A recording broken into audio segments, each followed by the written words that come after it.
My husband, Christopher. This is what I'm talking about. Stately Wayne Manor. 4 bedrooms, marble baths with Kohler fixtures, Sub-Zero in the stainless steel kitchen. We'll take it.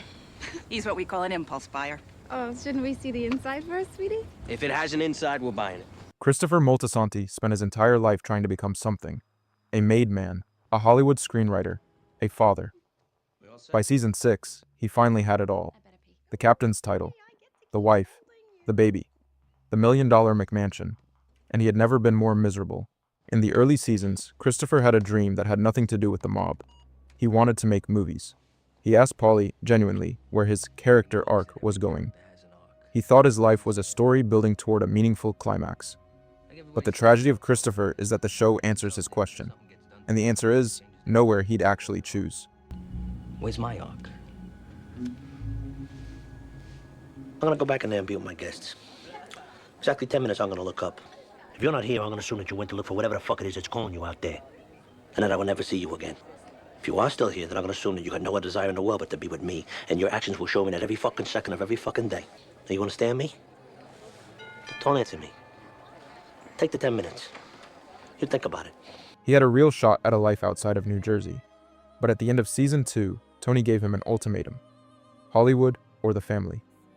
And Christopher chose Tony. That choice is what built the house. The house is what you get when you choose Tony Soprano over your own life. Look at these 2 spaces. In the old apartment, Christopher and Adriana filled the room. It was messy and chaotic, but it was alive. The house with Kelli is the exact opposite. It's enormous, perfectly maintained, and completely empty. Not of furniture, of feeling. Kelli is what you settle for when you stop believing you can have something real. When Christopher buys the house, he looks around and calls it Stately Wayne Manor. He is standing inside the biggest purchase of his life, and the only language he has for it is borrowed from a comic book. He is buying the idea of a life, not the reality of one. Christopher chose Tony over Adriana. He let her die. And the McMansion he buys less than 2 seasons later sits on top of that choice, like a concrete foundation. Every room in that house is paid for with Adriana's life. The money, the status, the captain's rank. It all flows directly from the moment he failed to protect the woman he loved. The house is what the deal bought him, and he can't stand to be inside it. Cleaver is a movie about a man whose boss destroys his relationship, and he comes back for revenge. Christopher screened it right in front of Tony. Tony watched it, and nothing changed. The house was already bought. Adriana was already gone. The deal was done. The house is simply too quiet. Christopher ran on chaos. The old apartment felt like a launching pad, a place you stay before you become something.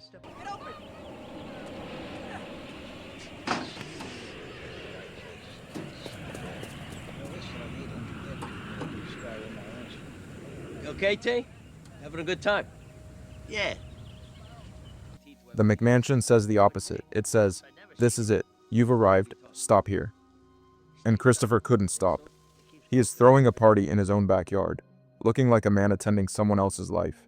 He went back to heroin because he had finally achieved the ultimate made man lifestyle and realized he still felt completely empty. The McMansion didn't trap him. His own choices did.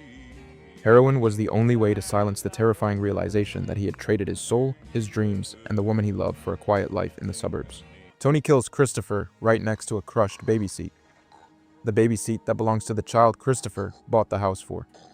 The child of the life built on Adriana's death. Tony looks at that seat, and he kills him anyway. And then Tony drives to Las Vegas, watches the sunrise, and feels completely free. That is the final devastating truth of Christopher's life. He gave up Adriana, his movie dreams, and his own identity to prove his loyalty. He built the exact compliant life Tony wanted him to have. See him die like that. Practically in my arms. He was just starting his life. Yeah. You know what? This is bullshit. What? I haven't been able to tell anybody this, but I'm fucking relieved. Really? It was a tremendous drag on my emotions, on my thoughts about the future. I mean, to begin with, every morning I wake up thinking, is today the day that one of my best friends is gonna dime me to the FBI? And a weak, fucking, sniveling, lying drug addict?